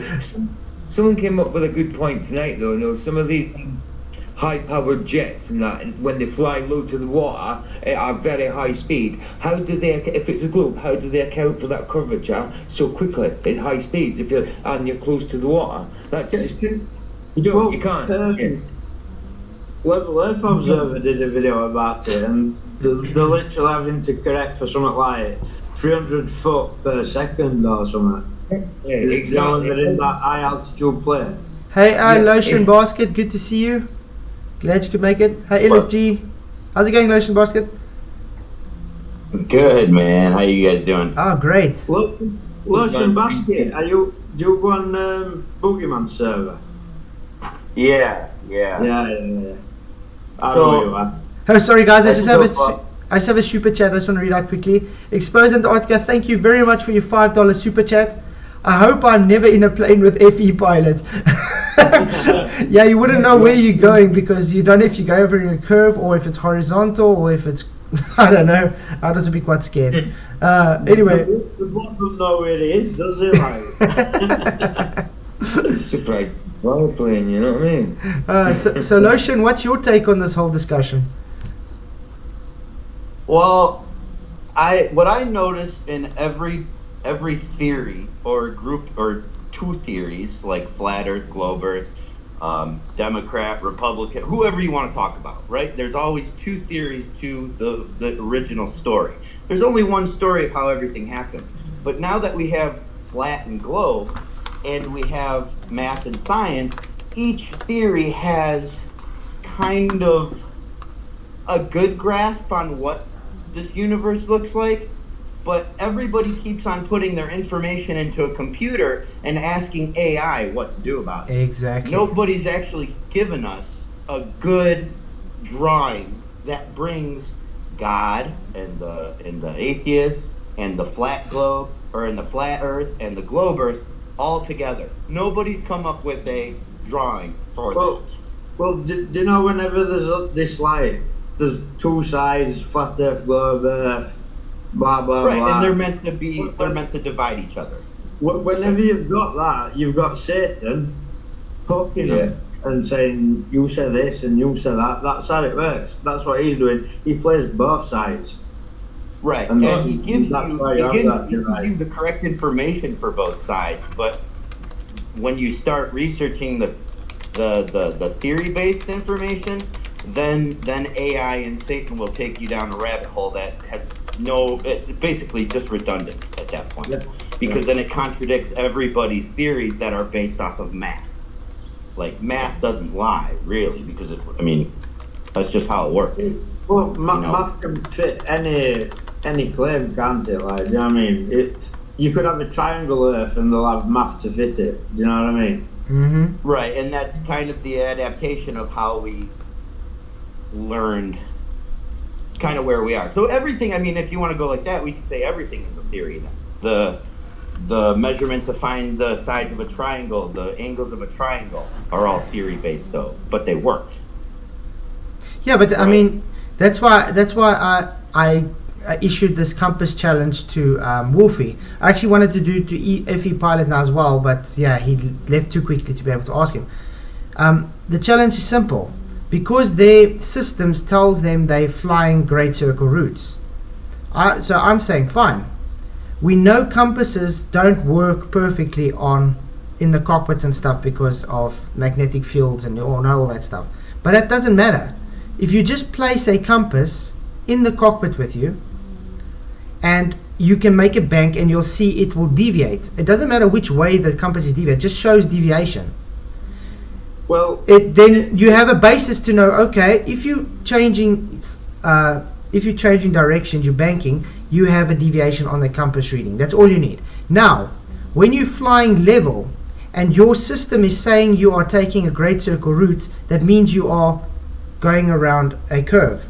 Now, if that compass is not deviating, and you just tested it with the bank, then you know you are not going around a great circle route. It's just your system's telling you you're going around a great circle route, therefore But debunking the globe.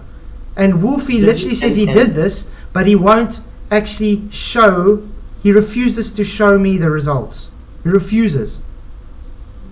The computer systems that were put onto the airplanes were programmed to incorporate that curvature. Exactly. It doesn't mean they're actually flying that curvature. But Right. So if you take all of their fake calculations out of the math, you become having raw data.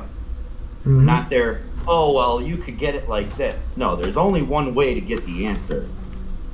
Yeah. Yes, There's buddy. really only one. Sorry, guys. I just want to Did quickly you- say. Sorry. Did you see that last video I posted, Flatzai, where that one of Simon Dan's cronies Oh, yeah. had sent me that supposed globe proof? Oh yeah. Well, that's supposed to be polar to polar circumnavigation. That's not what that video presented. Was not a great circle. Exactly. You can't do great circles. Exactly. So yes, buddy. Tomorrow night is the last live stream for the year. That's why. Yeah, for this year. That's why I got all those premieres set out for every 2 days until next year. I still got 2 more videos that I still have to edit and put up. Okay. Can I just say that Flatzai deserves this holiday? It Oh well, deserves shit! it. I might. Question then. Yeah. Well, when I'm done with I made a video. It's uploading to YouTube right now. But the question I asked was like, nobody has a drawing, right? Yeah. I've successfully made a drawing using physics, thermodynamics, math, everything you could to bring the flat Earth, the globe Earth together, Yeah. as well as the people that don't believe in God and do believe in God. Because if you don't believe in God and you don't believe in that, well, then you don't believe in flat Earth. Mm. Like, Sure. because Yeah. the whole firmament, the firmament is in every book. The crystal glass ceiling, the top, that's in every book. Hey, Like, Owen. the Torah is a little misconstrued because the Torah in the Jewish community, they're praying to Satan. So Lotion, there's loads of different ways you can look at this, because I would say if you find flat Earth, then it should lead you to Jesus Christ. Exactly. But then people will be like, well, there is no Jesus Christ. Is a sun god or not? But oh crap, you hear? Oh, there's God and there's Jesus. Well, there's only one God. His Father in heaven, is Jesus on earth, and His Holy Spirit. It's all one. And Yeah. if you read right. So Tells you- this is actually what I was telling somebody the other day about that. Because the world got so bad that God needed to intervene, right? So He had the Yeah. Holy Spirit bring a little bit of light, put it in this being, this girl, right? And she gave birth to a man. Yeah. Essentially, Yeah. was the light of God that was in a vessel of a man, so that He could explain to people what was going on. Exactly. And it even tells you that. God in the Right. flesh, in Scripture, it tells you that. Oh, I've heard it said as like God tabernacled in flesh. Do you know what I mean? It tells you that. Mm. And what's crazy is that, so God put Himself in a vessel around here, kind of tried to explain to everybody what was going on, and there were 2 groups of people, those 2 sides. One was like, oh yeah, go Jesus, that's awesome. And the other one was like, well, why can't I do that? What is this really? Who are we? Because everybody was probably scared when He started doing awesome things. There were a lot of reasons why. Main reason I think was because when God said, "Don't eat that fruit or you'll surely die," God can't lie. So when He said that and they ate that fruit, they had to die. And that's what spiritually started dying, saying. And then he had to give some of himself and die in order to take that back. That's So, one reason. guys- But he also come back because the Jews who were supposed to be God's people were abusing law and making their own laws of man. And he come back, and if you read Gospels, he's on at these Pharisees and Sadducees all the time, telling them you're doing this and you're doing that, and that's not how it is. So he come back for loads of reasons, like, but main reason was to end death. Yeah. Yeah. Right. Well, Good afternoon. Good afternoon, Flat Guy. You wait. Brenda's, yeah. Yeah. Sorry to tell you, Brenda, but if it's going to get into a shit show, you're not going to be able to speak. I don't plan. We're not debating tonight. We're just chatting. We're just talking. I thought you were talking about Great Circle routes. Yeah, with Effie Pilot, but he's left already. We're just talking, Brenda. We're not debating, like, and we've just started talking about God, like, and I won't debate God. So I couldn't hear. I couldn't hear what himself, and there's a book that God passed on to man, so I won't debate God, like. Michael, you can't debate God. I couldn't hear. I would like to hear what Flatsoy said because you talked over him, Michael. Sorry, Brenda. Like, I was just saying, like, though, Brenda, we're not debating, like, and you can talk to Flatzoid. I'll shut up now. I'm sorry for talking over you, but I think he'll tell you the same. Well, are you off the air now? Is that it? No, did I miss it? We're still on air. We literally just spoke to Effie Pilot about the things. He just left, so we're giving our commentary on it. And now we're talking about God. So I'm just giving you a warning. If you're trying to make it into a shit show, you are not going to be welcome. Okay, just giving you a warning. What? The only thing I wanted to continue was just what do you think the actual Bible looks like? Because while Jesus was walking with all these people, they were gathering knowledge and information from all these other people, right? Yeah, and they were compiling. I don't think they were compiling all this information and knowledge into a book, right? So you took hieroglyphics, you took people from Europe, people from wherever near the waters, and he was gathering up all these people.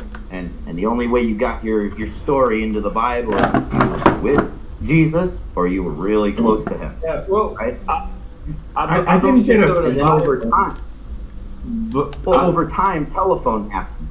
You know, telephone, right? Where there's one story and then everybody starts their interpretation of the story and it all gets drained out. Yeah. Chinese whispers. But do not think like if God is real that it don't let that. It don't let. I don't call it Bible word because I think Jesus is the word. Okay. I think scripture's a scripture and it's passed down. Okay. And there were no Bible when Jesus were about. They were just passed down. Okay, guys, I got a super chat. Yeah, guys, I got a super chat. I just want to quickly say, Skeptic936, $10 super chat. Thank you very, very much. Brenda says, happy holidays, Flatwood. Sends hugs and kisses. Thank you very much, Skeptic, for the super chat. Sure, very much. But let me just finish this before I forget it, but I do think that God's real. We know it. Well, I know He's real. It's Jesus. I know Him as Father in heaven. I know He's real, and I think that if there is something to warn people that He's real and this place is created and that, it won't let it get that destroyed. Do you know what I mean? Of course. Imagine if you were Him and you had 10 billion little bits of you wandering around on a place, and then all these half of these 10 billion, they don't believe in you, and then the other half does believe in you, and they're all fighting because of you. What do you do? So I was curious. I'm still not sure. Is the stream live still? Yes, definitely still live. Still live, Brenda. And I'm disappointed that I missed the FE pilot and such. I was hoping to talk about Great Circle routes, and I'm really disappointed. Well, what's your questions about the Great Circle routes, though? Well, what is the connection between a great circle route and your magnetic compass heading? Nothing. The magnetic challenge, the compass is to show you not actually following a curve, not following a great circle route. I don't Oh, understand. that's what we were talking about. Oh, well, then in that case, guys, the compass constantly deviates Yep. because it's trying to connect with a cell phone tower in the area so that the plane can magnetically travel. Compasses That's how those compasses work. are magnetic. They don't contact cell phone towers. No, They're not magnet. not the compasses. That's how planes fly. They get that's the plane compass. The plane will say, "Oh, it's like a half degree to the left," and then the plane will readjust to go to that cell phone tower, to that magnetic that's- field. That's how they. Yeah, that's not how a compass. they That's fly. not a compass. That's not a compass. A compass is and magnetism, right? So I don't understand how magnetism Okay, tells so you. the programming that they put into the computer to get to where they're going, the programming that they Yeah. use. I don't understand how a magnetic compass tells you whether you're on or not on. Let me try a and great explain. circle Let me explain again to you, Brenda. Can- They I'll have systems on their plane that says you are deviating going around a great circle route. You understand that? Now, if you have I kind of don't understand that. No, but can I just jump in, because what I said was we were just talking and not debating, Brenda. We don't want to debate. We were talking about God and that, and now you jumped in and want to debate about great I'm circle just- rules. yeah, but I I'm just got to asking explain. questions because I don't understand. That's all I'm doing. I'm just going to quickly No, explain it. Why can't you like sit in voice and listen to what we're talking about? Because and I try want to answer know that what. way? Because I don't understand what you're talking about, so I want to ask questions. Well, we were And talking Flats- about Michael, God, Brenda. Michael, Flassoid was answering my question, please. No, but I'm putting you straight, because you just jumped straight into a chat and think you're going to control it. No, you're not. Right? We were talking about God, and you just jumped in and want to start arguing about great circle rules. That is not what we're talking about. So either Well- listen to what we're talking about and join into that convo. Well, you should tell move on. Flatsoid. You should tell Flatsoid that because he was answering my question. Well, will no, you it's- allow? it's will you allow- rubbish. Will you permit Flatsoid to answer my question, Michael? He Yeah, doesn't well, need, Brenda, he doesn't need permission. It's Well, apparently he does. No, I do not. Okay, guys, I'm just going to quickly just answer why it does that, and then we're going to go back to the God chat, because I think the Okay. God chat is much more exciting than this past thing. Brenda, it's simple. The systems on a plane literally tells you are flying a great circle route. Now, if you're taking a magnetic compass on board, it doesn't even have to be accurate. It doesn't have to literally show you anything. It just has to show it takes a deviation when you bank the plane. Now, since you've shown that it does deviate when you bank the plane, if you're flying now level and the system is showing you going around a great circle route, aka banking, then if the compass is not deviating, then you are not taking a route against a great circle route, and the system is only telling you you're going around a great circle route, not physically going. That's the point. Yeah, I'm just not understanding how a magnetic compass can tell me if I'm on or off of a great circle route. I How just does told that you. work? I don't understand Deviation, it. if it shows deviation, it's showing you are going the great circle route. You're going off course. If it's not deviating, it's showing you not going off course. You are flying straight and level.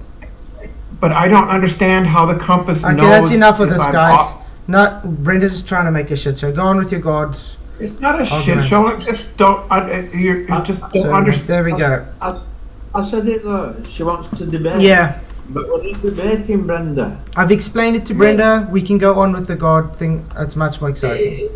It's spoiling a nice conversation we're having. Yeah. You don't just come and jump into a group of people talking and ignore what they're talking about and want to try and control it and talk about something else. You don't do that. Who does that? Seriously. Well, I'll just server muted Brenda because I literally explained it to Brenda. If Brenda cannot understand, deviation shows you fly a great circle route. No deviation shows you do not fly a great circle route. Simple. It's as simple as that. But she doesn't I'm not being funny, right? But think what you want to me, right? But I'm not manners. Do you know what I mean? I was Yeah. brought up with manners, and you don't just do what she's just done. You don't do it. I'm sorry. Right, Okay, yeah, but let's get back to our Yeah, conversation with God, guys, because that was quite an awesome conversation. Yeah, exactly. Well, I'd like to say, like, God, to me, like, people say there's no evidence for God. It might not be factual evidence, but I can see it in nature. I see it in trees, I see it in birds, I see it on the earth. I mean, things are too perfect for it just to have come from a mistake, from a random explosion. Do you know what I mean? There's got to be a creator. That's the way things are. Things are designed, even with us. Things are designed and then they're made. You don't just throw a grenade into a junkyard and a Rolls Royce appears from an explosion. Do you know what I mean? That's not how it happens. It takes Don't true science back that up as well? Do you know, Yeah. well, not even science, just laws of nature or natural laws, whatever you want to call them. Thermodynamics. I have three laws of nature. I have three principles that we all agree upon. Everybody, no matter what you believe in, right? One, we're all made up of light. Right? Two, you can't have life without the sun. Right? And three, apparently it's 2022 for everybody. So we're all counting from the same thing. Yeah. Yep. And my curiosity goes, Will, if it's 2022 and it goes, 1 BC, then Jesus, then 1 AD, well, Jesus was a man walking around for 30-something years. Where are those 33 Okay, years? guys, sorry, Sorry, I gotta stop again. Sorry, I gotta stop again just to have a super chat. Tony Whitcomb, thank you very much, £2 super chat. Read my previous comment for Brenda. Okay. I wonder how Brenda will do in Brazil with 11 million flat earthers around him on every corner of every street. Let's do a GoFundMe for the FF for Brenda to go to Brazil. I think Brenda will feel very lost. And I think it's more than 11 million now, because 11 million was what, a few years ago, 2 years ago or something? Yeah. Sorry about that. Okay. Thanks for the super chat. So what you were saying just then, Larson? Okay, so the 2022, we all are counting 2022. But if Jesus was a man from 0 to 33, and then it went 1 AD, there's 33 years that are technically missing from. Those are God's years that he was a man. Right. So I've got something to add to this. If people say, "Oh, Jesus wasn't a real person," and it's just a fairy tale and all that, why do we say BC? Before Christ. Exactly. Yeah, sure. It's the same as the like law. I say, there's only one story of how we all got here, but apparently 7 different continents think that we all got here somehow different. Yeah. It's weird, because we're all made up of the same thing. And think about it this way: if God made us in his image, and don't say that God is a human, because that's ridiculous, because a human is a made-up word. That's a made-up word. Yeah, we natural. Energy and light. Yeah, right? we are natural. God is supernatural. That's it. It takes supernatural to make something that's natural. Yeah. But when you measure the don't necessarily mean that you perfectly look the same. Well, if we're all vibrating light, everything is light. Trees, grass, minerals, rocks, compressed light, all of that is light. So if he made us out of his image, that means that he is light. Because we are all light. Yep. Everything is light. And everything is a configuration of light. A reconfiguration of light may be an evolution of light. an evolution of consciousness over time, reconfiguring itself into different ways to keep the overall system stable. Because if it is light, then it is a giant electron looking thing with particles everywhere going every which way, and that whole entity itself needs to remain stable. And the stability comes from the frequencies of vibrations inside the system so that everything can stay together. The fabric of this place we live in, right? And Earth is a made up word too. That's a made up word. Well, we live on this like. Would it be fair to say when God said, "Let there be light"? See now here, this is what my video will explain. It's like a circular thing because, but Jesus is the light of men. You know, I mean, you can just keep going round and round and round. It's like there's no beginning or end. Thank you very much. Right. Sorry guys, I was going to say thank you Gematria for gifting 1 membership. That's awesome. So thank you Spuddy. Welcome to become a member. Thanks to Gematria Wombat. Really, really appreciate it. You guys are awesome. Sorry guys. And now you can use them crazy emojis. At least somebody decent got it. Oh shit, sorry. Question about creating, God said, let there be light, right? Yeah. Well, Yeah. the Bible, right, it says, well, God made the light, God made the land, God made all this. Well, in my opinion, I don't think this was taking a 24-hour period. I think this took much longer than just a 7-day period, right? God wasn't being like, okay, I got 10 more hours in the day, I got to get everything done. He's not like us. You're not thinking, 24-hour day, I only have so much time. No, there's nothing else around. This God, he's got all the time in the world. All the time in the world to learn and create and to do whatever he's got to do, right? And when he created the light, you don't know how many lights he created. He could have created the one sun. He could have created many suns. He could have created a whole sheep. But when we read about, God walking amidst the waters, he said, let there be light. So then there was light across the waters, right? The light is a vibration of energy. It's hot. The waters is what cools the light, right? So then he kept making more lights and making more lights and making more lights. And then you have what thermal expansion is, the expansion of the universe, the expansion of light, right? But then we talk about, well, he keeps creating light, creating light over time, and you have this ball of light compressing. You've got to be careful where you're running with this, like, because I believe scriptures. And right. And 7 days, I believe it was 7 days. I believe it. It's how it is because God knew that they were going to be a false creation. Even back in that first book, that's why it's the first book. That's why it's laid out how it is, right? Because God knew there was going to be a false creation. Yeah, I'm with you, mate. Making the light is essentially making the land.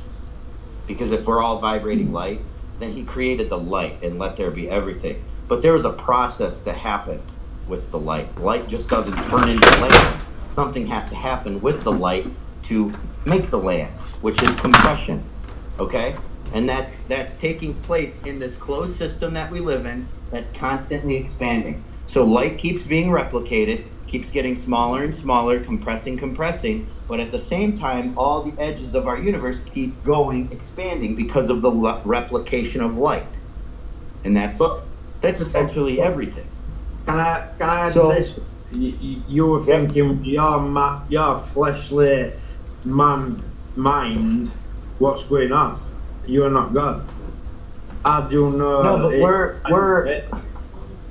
we're not really. You're speculating. There's no organic flesh. Concerning God, you can only speculate. There's no organic flesh, though. There's just light. But that's There's no such thing. That's organic is a made-up word. Flesh is a made-up word. It's man's flesh word. was given to the. Sorry. But Go ahead. you're created. You've got a man's mind. God's above all that. He exists beyond time, beyond all Well- we can comprehend. All you're doing is all you can do, and I do it myself. I'm not having a go at you. I'm just saying that all you can do is speculate because you can't think like God. Yeah, you can't think supernaturally So with a you've got to natural be mind. careful. I'll tell you something. I'll tell you something I did in college, then, and you can tell me if this is awesome or not. Okay. So what I developed and designed at Western Michigan University and U of M was an artificial intelligence-based nervous system where I could map and remap synapse and neuron activity within inside the brain and integrate that into a prosthetic limb where you would make that neural connection and you'd be able to feel your limb. Right. Wow. Yeah. That's cool. And that takes some knowledge, by the way, guys. That type of way, you know when you hear the people who are amputees and they have the leg Right. cut off or their arm and they still get an itch in the leg even though Yeah. they ain't got a leg no more. They get phantom Right. pain. They get phantom pain So, and phantom itches. Yeah. Yeah, like phantom limb or whatever Yeah. they call it.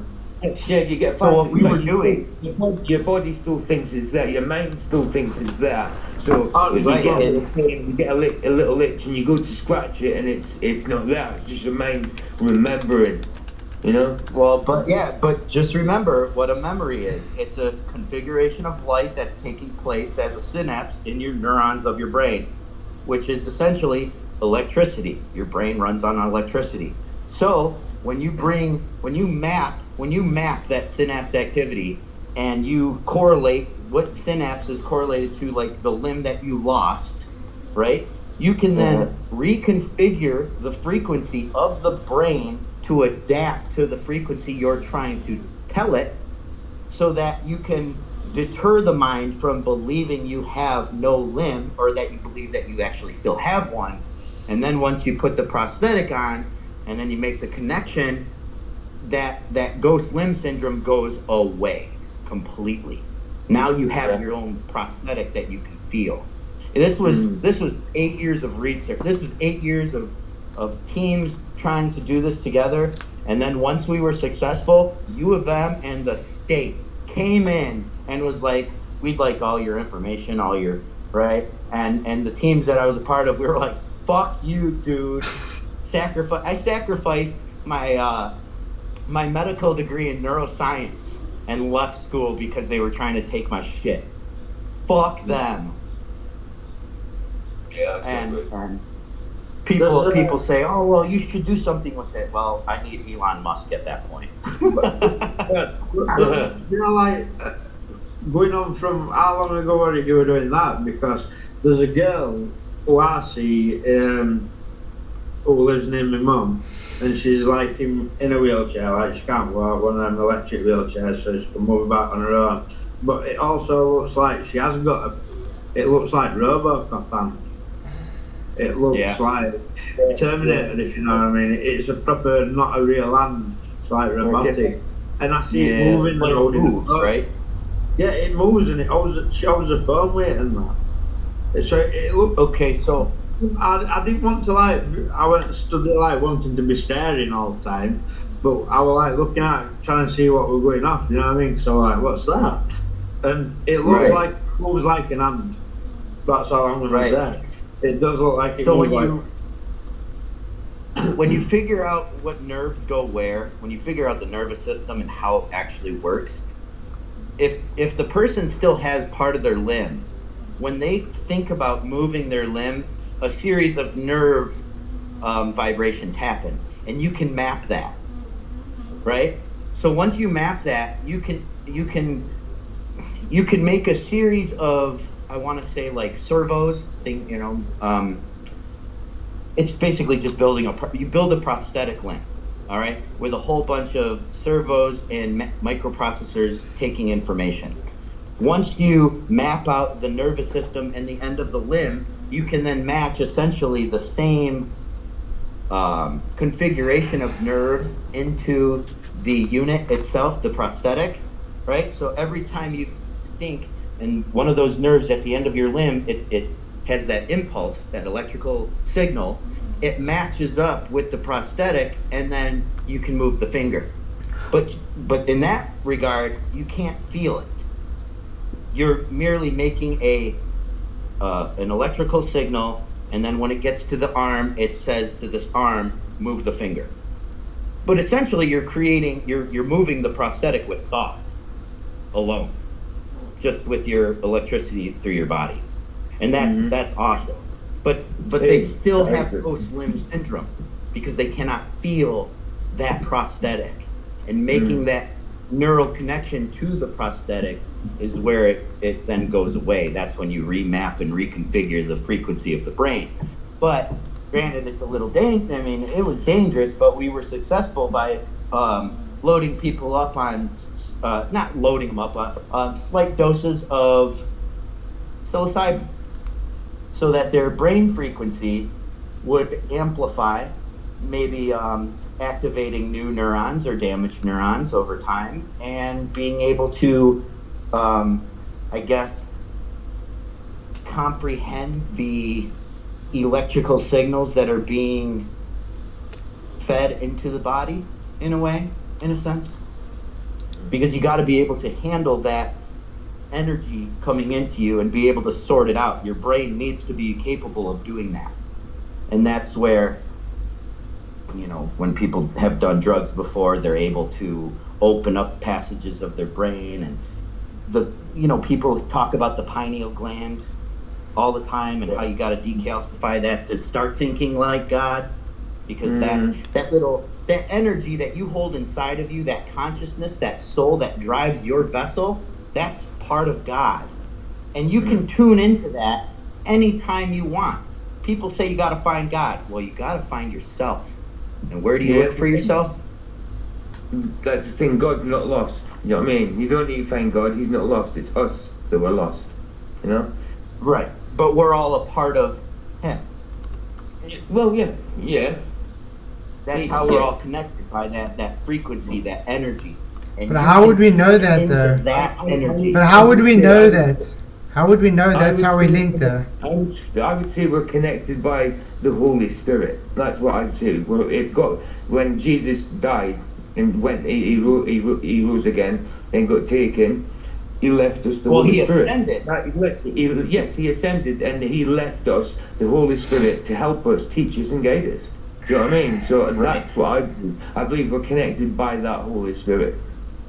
That Holy Spirit is also a frequency of God that lives inside of all of us. No, it's definitely a part of God. There's, from what I can gather from reading scripture, there's no difference between Father in heaven, Jesus on earth, and Holy Spirit. They're all one. They all did different jobs, sort of thing.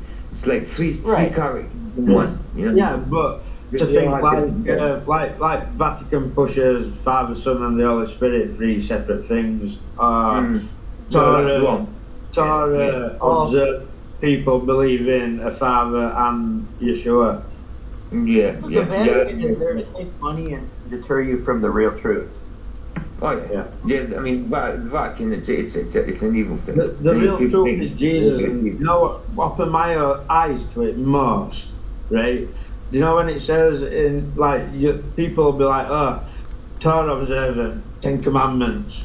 Forget Gospels, 10 Commandments, right? But you know what opened my eyes to Jesus being a real living God? When it says in 10 Commandments, right, do not take thy Lord thy God's name in vain. Yeah. You watch TV and films and see how many times Jesus Christ is used as a swear word. Absolutely. No other God on earth is used as a swear word. No. And that really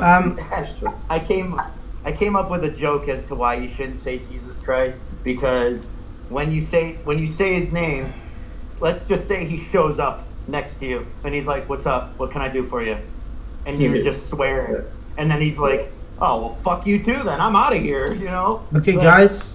Jesus Christ, unfortunately, I'm gonna have to end the stream here.